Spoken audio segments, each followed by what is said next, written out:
Hi, it's Dawn here at Stickleton. Yes, I've got my hat on in the house. It is cold, very cold, and I've just been out to the freezers actually to pull the meat out for this week. But yeah, the kitchen is exceptionally cold at the moment. With all these gaps up here, and of course not having any windows on the outside, it is just cold air rushing in. Hang on a sec, I've got a dog who wants to go out. Let me let her out. Yeah, so we've got lots of gaps leading through to the outside, and of course it's just sucking all the warm air out. So even poor stove here, you know, is struggling to keep the place warm. But there we go. I mean, the living room's okay, or the front room, whatever you call it. That's, you know, once a log burner's going in there in the evening, that's fine. It's just when we come down in the morning in here and during the day, it is really cold in the kitchen. And of course we have the builder coming in and out. The part he's working on is the storeroom where the freezers are going to be kept. And to access that, he has to come through the kitchen. And he's just been doing all the plastering, the painting. The tiles went down the other day on the floor. He's supposed to be coming back today to do the grouting. Although, that will depend on how clear the roads are. They don't grit our local roads here. And even though we haven't had a big heavy snowfall, we've only had about an inch and a half maybe. When of course it starts to thaw a bit during the day, and then it freezes at the end of the day, and it just all turns to sheet ice.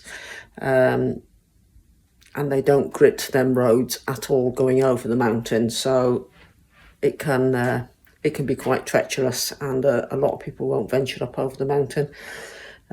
So it depends on how clear it is and what the road conditions are like, actually, whether it's worth his while trying to come up. Yeah, so hopefully if he's here today and he gets the grouting done, then that's that all done, ready for the electrician to come later on this week, sort out the electrics, and then the freezers can be moved in there, which means I no longer have to venture outside in all weathers to go to the freezers, which will be really good. Yeah, I'm looking forward to that. I mean, it's been brilliant having the pantry. If somebody wants in now. Yeah, she says, let me in. It's too cold to be out there.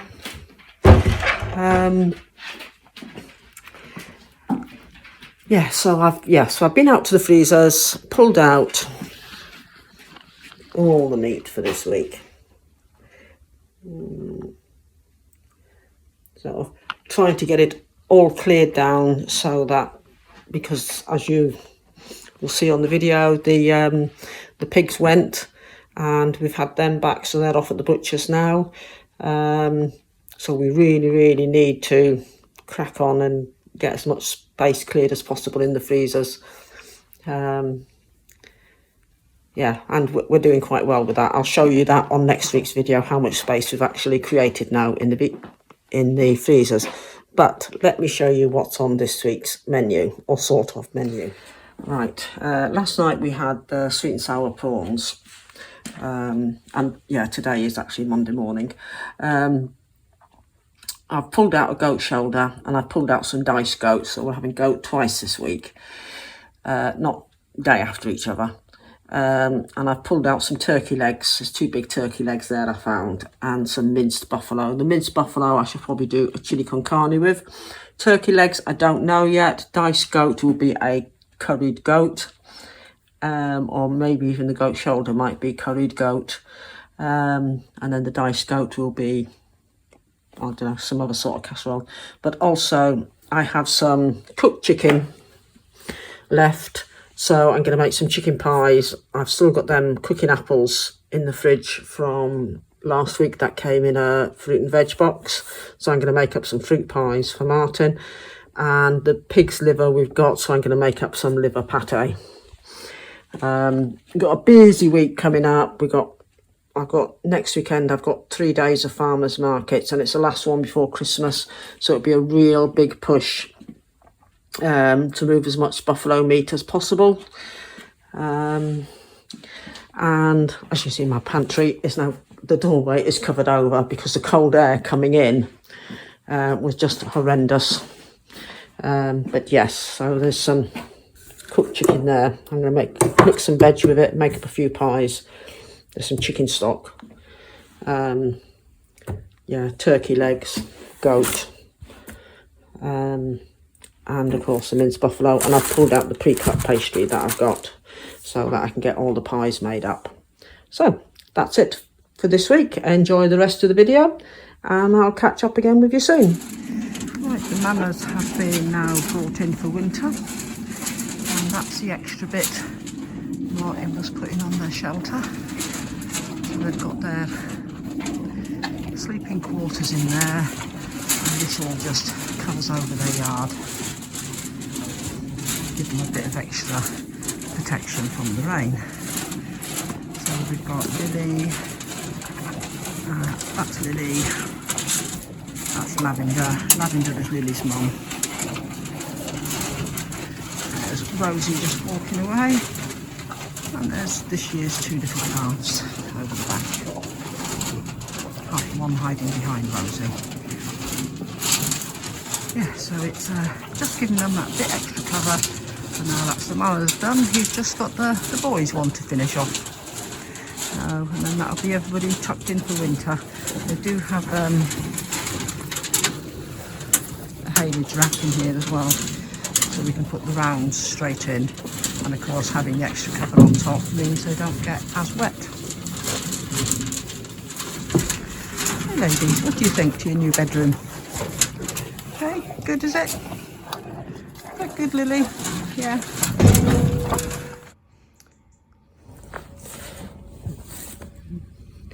Lots of worms, which is what we want. So I'm emptying one of the compost bins. This is all the muck from the chicken houses and the goat house, etc., and the old bedding, and it's all going to get put in here. So, and then these beds will get covered over for the winter, and the worms will do their job of dragging it all down and making lots of good soil for growing next year. So they're not very active this morning because they're cold. So, but once they warm up here in the polytunnel, they'll get to work. Good old worms. Well, the pigs are back from the abattoir. They're now got to be dropped off at the butcher. So, and then the butcher will do his bit. I know it's not to everybody's liking, but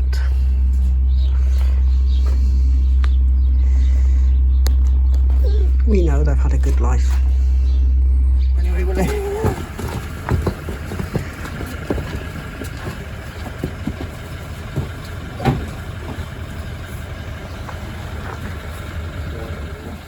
Right, spam fritters. So we've got a spread, the Dijon mustard, lightly on one side of the fritter.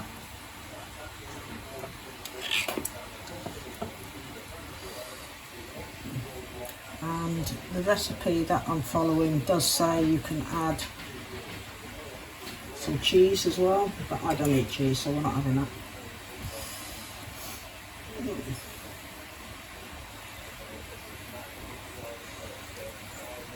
Right. I have ready 1 cup of plain flour. And I'm going to add, let me see, 1 teaspoon baking powder.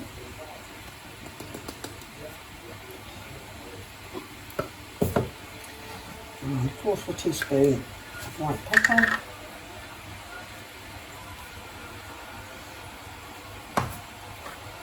And 1/4 teaspoon of salt.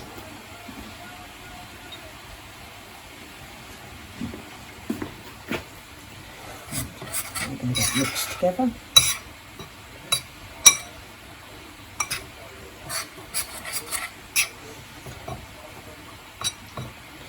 And we're going to dredge the span Can I get a beer now? in the flour.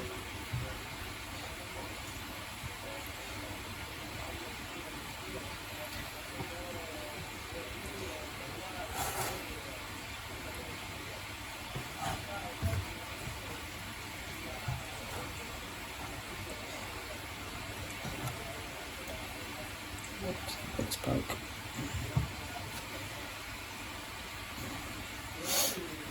Oh, it's going to make you sneeze. And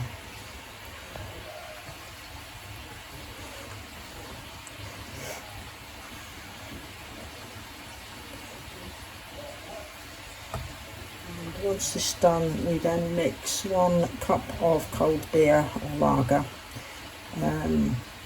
with the remaining flour here to make a batter.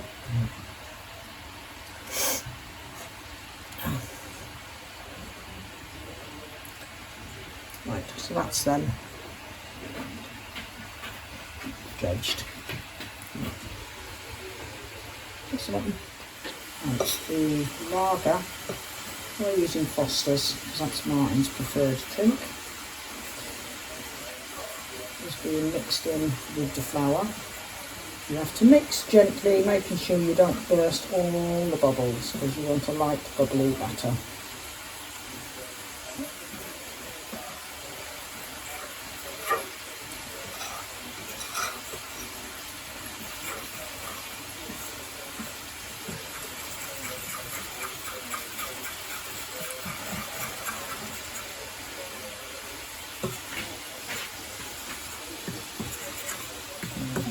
A few lumps are acceptable in the batter.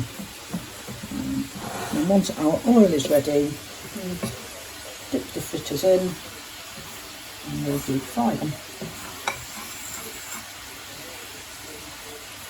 Press the button. Right, let's get the span fritters into the oil.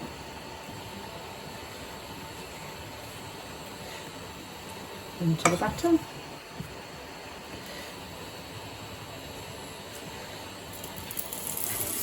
Into the oil. I'm going to cook them a couple of them at a time.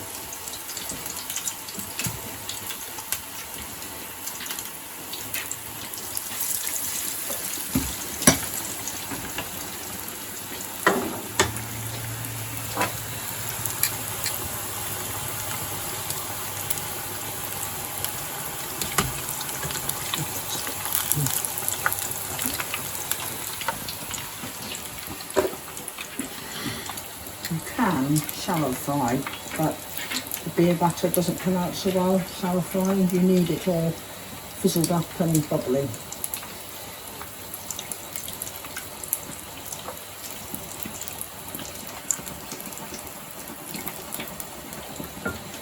It don't take long to cook at all. You want your temperature, oil temperature at 190 degrees centigrade, which is about 270. 270, yeah, about 270 Fahrenheit.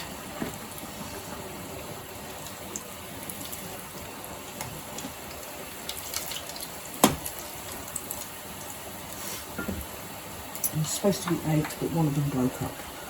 So I'm not using them bits.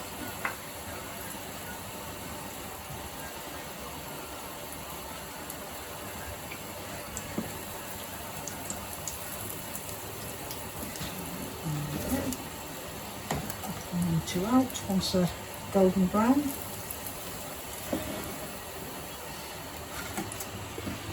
There we go, it's 2 spam fritters done. So now I'm going to put them on a bit of kitchen paper to soak up the excess fat. Right, and now I'm going to get the rest of them done. Turn the camera off now. There we go, ready to dish up. Spam fritters, baked beans and chips.